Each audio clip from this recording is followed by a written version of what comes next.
जब जब जुल्म करेगा सत्ता के गलियारों से, चप्पा चप्पा गूंज उठेगा, चप्पा चप्पा गूंज उठेगा, चप्पा चप्पा गूंज उठेगा। तो इतना तेज जय भीम का नारा लगाता है कि भाजपाइयों की और मनुवादियों की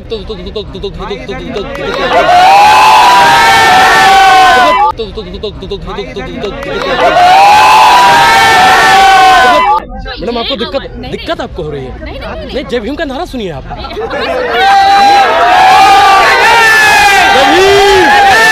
जय भीम, क्योंकि वो सीधा प्रकट हुए हैं। हमने रामचरितमानस में पढ़ा था, भय प्रकट कृपाला दीन दयाला कौशल्या हितकारी हर्षित महतारी, लेकिन अब कहाँ हम पढ़े कि भय प्रकट कृपाला हीरा के लाला। कुछ तो ऐसा आज जो लोग कह रहे हैं ना कि जजमेंट जो आया है सुप्रीम कोर्ट से आया है, वो भी लोग मनुवादी के हैं। 100 में 90 शोषित है, 100 में 90 शोषित है। शोषितों ने ललकारा है, धन धरती और राजपाट पर 90 भाग हमारा है। जब भाजपा में बैठा हुआ तमाम नेता मनुवादी किस्म का है, और मनुवादी कभी नहीं चाहता है कि एक दलित का लड़का पढ़ के डीएम बन जाए। भीड़ बोलती है, अनुराग ओझा आज नहीं बोलेगा, आज भीड़ बोलती है। और भीड़ बता रही है कि उन भेड़ियों को झुकना पड़ेगा। किनके आगे? बहुजन के आगे। अनुराग ओझा के ऊपर 2 FIR हो चुका है, अभी 8 FIR होगा, उसके बाद में मेरा इनकाउंटर होगा। 2 FIR पे इनकाउंटर नहीं होता है। ये भीड़ बोलती है, अनुराग ओझा आज नहीं बोलेगा, आज भीड़ बोलती है। और भीड़ बता रही है कि उन भेड़ियों को झुकना पड़ेगा। किनके आगे? बहुजन के आगे। बहुजन का मतलब क्या होता है? बहुसंख्यक। बहुजन पावरफुल, और जो पावरफुल होता है उसके आगे झुकना पड़ता है। जैसे मीडिया आपके हाथ में माइक है तो आप पावरफुल हैं, आपके आगे हमको बोलना ही पड़ेगा कितना भी मना करें, ठीक? तो ऐसे ही पावरफुल है बहुजन। 85% से ज़्यादा इनकी आबादी है। ये 1 मिनट में चाहे ना, 1 मिनट में तुरंत प्रधानमंत्री खड़ा कर दे, तुरंत 1 मिनट में प्रधानमंत्री। मुख्यमंत्री तो जेब से निकाला हुआ लो मुख्यमंत्री। लेकिन मैं एक चीज़ मैडम बहुत दुख के साथ मुझे कहना पड़ता है कि जो हमारा बहुजन साथी है कहीं ना कहीं हमारे उत्तर प्रदेश में मायावती बहन को भुला चुका है। जब हमारी बहन कुमारी मायावती जी थी तो बहुजनों का दबदबा कुछ और था, और आज के समय पर भले ही हमारे सांसद ज़्यादा हैं, बहुजन के सांसद हैं, लेकिन हमारा उतना दबदबा नहीं। आप बताइए 2 अप्रैल 2018 सरकार किसकी थी? सरकार किसकी थी 2018 में? थोड़ी थी। आप नहीं बोल सकते हैं, डर लगता है? क्या नाम है आपका? नाम क्या है आपका? नाम क्या है? अनुराग ओझा बोलता है, आपका नाम क्या है? अनुराग ओझा के ऊपर 2 FIR हो चुका है, अभी 8 FIR होगा, उसके बाद में मेरा इनकाउंटर होगा। 2 FIR पे इनकाउंटर नहीं होता है। डर नहीं कि बादल, आप तो डर क्यों रहे? आप बोले कि 2018 में भैया सभी लोग बोलेगा 2018 में किसकी सरकार थी? भाजपा की बता रहा, भाजपा की थी ना। और 2 अप्रैल 2018 में हमारे बहुजन साथियों के साथ में क्या किया गया मैडम आप बताइए? 13 लोगों की और आप बताइए उसका जिम्मेदार कौन है?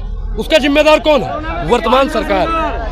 जब जब जुल्म करेगा सत्ता के गलियारों से, चप्पा चप्पा गूंज उठेगा, चप्पा चप्पा गूंज उठेगा, चप्पा चप्पा गूंज उठेगा, चप्पा चप्पा गूंज उठेगा।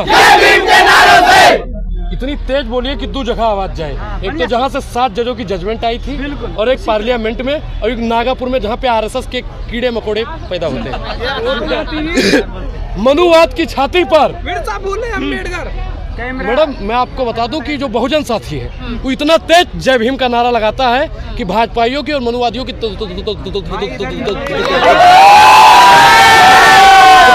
भीम, जय भीम।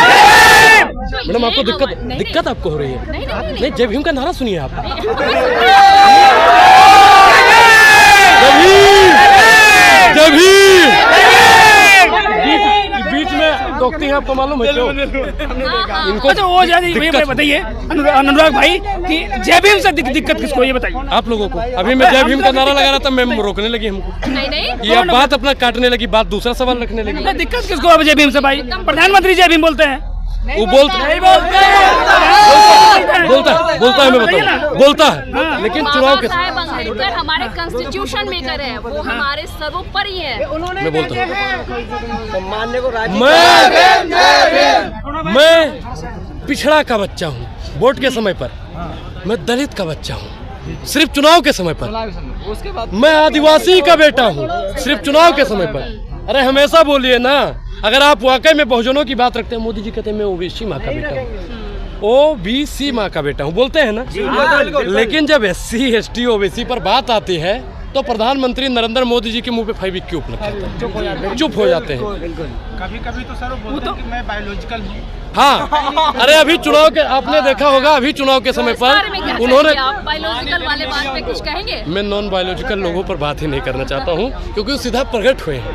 और हमने रामचरितमानस में पढ़ा था, भय प्रकट कृपाला दीन दयाला कौशल्या हितकारी हर्षित महतारी। लेकिन अब कहाँ हम पढ़े कि भय प्रकट कृपाला हीरा के लाला। अनुराग जी, प्रधानमंत्री ये भी कहते हैं कि अगर बाबा साहब नहीं होते तो प्रधानमंत्री नहीं होता, ये मोदी नहीं होता। मैं वही तो कह रहा हूँ मैडम कि अगर बाबा साहब के विचारों को लेकर ही चलते हैं तो आज बाबा साहब के बच्चों पर और उनके आरक्षण को खत्म करने की बात है तो प्रधानमंत्री नरेंद्र मोदी जी 2 शब्द नहीं लिख सकते हैं ट्विटर पे, सिर्फ 2 शब्द, सिर्फ 2 शब्द। लेकिन वो तो कह रहे हैं सुप्रीम कोर्ट का फैसला है भाई। अच्छा, सुप्रीम कोर्ट का फैसला है। एक चीज मैं आपको बता दूं, आप लोगों की जानकारी के लिए बता दूं, कुछ लोग थे जो कह रहे थे राम मंदिर किसने बनाया, कुछ लोग कहते हैं भाजपा ने बनाया, कुछ लोग कहते हैं कि भाजपा ने बनाया राम मंदिर। वो भी तो सुप्रीम कोर्ट का फैसला था, उसको मोदी ने बनाया, भाजपा ने बनाया। लेकिन जब जजमेंट आया तब सुप्रीम कोर्ट ने दिया। ये मैडम बेईमानी है। जो कहते हैं कि भाजपा ने मंदिर बनवाया, मनुवादी किस्म के लोग। और आज जो लोग कह रहे हैं ना कि जजमेंट जो आया है सुप्रीम कोर्ट से आया है, वो भी लोग मनुवादी के हैं। जिस दिन हम अपने हक अधिकार को पूर्णता पालेंगे। एक नारा दिया था, एक बहुत कट्टावर नेता थे, बहुजनों की बात रखते थे कि 100 में 90 शोषित है, 100 में 90 शोषित है, शोषितों ने ललकारा है, धन धरती और राजपाट पर 90 भाग हमारा है। जब तक इन भाई को इनका 90 भाग नहीं मिल जाएगा तब तक अनुराग ओझा बैठेगा। 90 भाग। इस कलम पर टैक्स लगाने वाला कौन था? इस पर टैक्स लगाने वाला कौन था मैडम, बताइए आप। भाई आप लोग बोलते नहीं, फिर मैं पत्रकारों को अपनी भाषा में समझाने लगूंगा तो दिक्कत हो। मैं बताऊंगा, आप बताओ, क्योंकि लोग मेरा 2 रोल जानते हैं। मैं पत्रकारों को किस प्रकार से पेश आता हूँ मैडम आप जानती हैं। इस कलम पर टैक्स लगाने वाली कौन सरकार थी?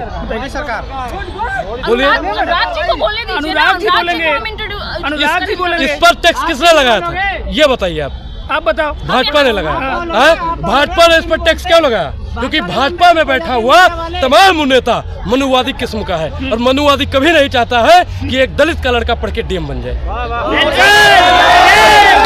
क्योंकि नहीं चाहते कि DM बने, नहीं चाहते। भाजपा राष्ट्रपति बना दिए भाई। आपका वोट बैंक, वो भी वोट। आप बताइए, अनुराग जी आप बोले कि राष्ट्रपति बनाया, बहुत अच्छी बात है, बिल्कुल राष्ट्रपति बनना चाहिए। लेकिन आप बताइए कि मैडम जगन्नाथपुरी में द्रौपदी मुर्मू जी हमारी महामहिम गई थी दर्शन करने, लेकिन उनको दर्शन करने दिया गया? आप बताइए कि राम मंदिर का भव्य उद्घाटन हो रहा था, निर्माण हो रहा था, बुनियाद खोदी जा रही थी, मतलब शिलान्यास। हमारे जो दलित राष्ट्रपति थे रामनाथ कोविंद जी, लेकिन उनको कंगना रनौत जी दूसरा कुछ कहती हैं। अच्छा। मालूम नहीं है, जानकारी का अभाव है। आप बताइए मैडम, आप बताइए कि उस उद्घाटन में शिलान्यास में हमारे महामहिम राष्ट्रपति महोदय जी को नहीं बुलाया जाता है, क्यों? क्योंकि जाति क्या था। चंदन लिया गया। सुनो साहब, आप सुनते नहीं हैं, आप बोलते बढ़िया हैं, आप आके बोल लीजिए, हमको जाने तो सुनिए। सुनो, मैं और बता रहा हूँ, आज भी दलित को घोड़ी पर नहीं बैठने दिया जाता है। अच्छा, बिल्कुल। आज भी एक दलित समाज हमने गांव में देखा है कि ऐसे भैया चप्पल निकालता है वो, और ठाकुर वाकुर के द्वारे से ना ऐसे लेकर अपन चप्पल हाथ में उठा के जाता है। क्यों? क्योंकि जो वहाँ के लोग हैं, अभी भी गांव में भैया आप लोगों ने भी कई जगह देखा होगा कि अगर किसी शेड्यूल कास्ट का लोग है तो वो साइकिल से उतर जाता है अगर किसी ब्राह्मण या ठाकुर का द्वारा पड़ता है तो। क्यों उनको जाति के आधार पर टारगेट किया जाता है? जब तक इस देश में जाति व्यवस्था नहीं खत्म होगी, आरक्षण को किसी के माई का लाल खत्म करने वाला पैदा नहीं होगा। की बात कर रहे हैं कि हम जय भीम की नारा लगाते हैं तो पूरी दुनिया सुनती है, लेकिन इसमें आपके लोग ही बट गए हैं। जिस दिन बहुजन की कलम चलेगी पूरा देश, लोग बट गए हैं। इस बारे में बताइए। मैडम हम बटे नहीं हैं, ये आप लोग भ्रम फैला रहे हैं। अच्छा, हम लोग बटे नहीं हैं, हम लोग एकजुट हैं हम लोग। और एकजुटता के साथ में यहाँ पे ब्राह्मण भाई भी मौजूद है, दलित भाई भी मौजूद है, और कई सारे मुसलमान भाई भी मौजूद तो हैं। वो लोग जी वो लोग जो इस सुप्रीम कोर्ट के आदेश का हाँ। वेलकम कर रहे हैं, उन लोगों के लिए क्या कहेंगे? देखिए मैडम, समझाया उन्हें जाता है जो ना समझा हो, और जो पहले से ही समझ के बैठा हो कि कितना समझाएंगे फिर भी नहीं समझेंगे। मूर्ख को समझाने के लिए महामूर्ख होना पड़ता है। और मैं मैडम, कुछ लोग कहते हैं कि मैं समझदार हूँ। आप ही के नेता जीतन राम मांझी की अगर हम बात करें, बिल्कुल वो समर्थन में खड़े हो गए आरक्षण के, इस बारे में क्या कहेंगे?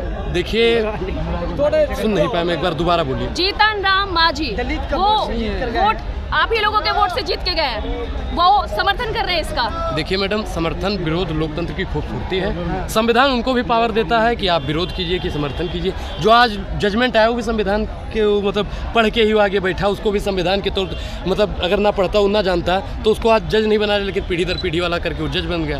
आप बताइए कि जीतन राम मांझी जी कर रहे हैं, लेकिन एक चीज़ बताइए कि दलितों का वोट चाहिए, लेकिन दलित पर जब बात आती है मैडम तब कोई बोलता नहीं है, तब मुझे बुरा लगता है।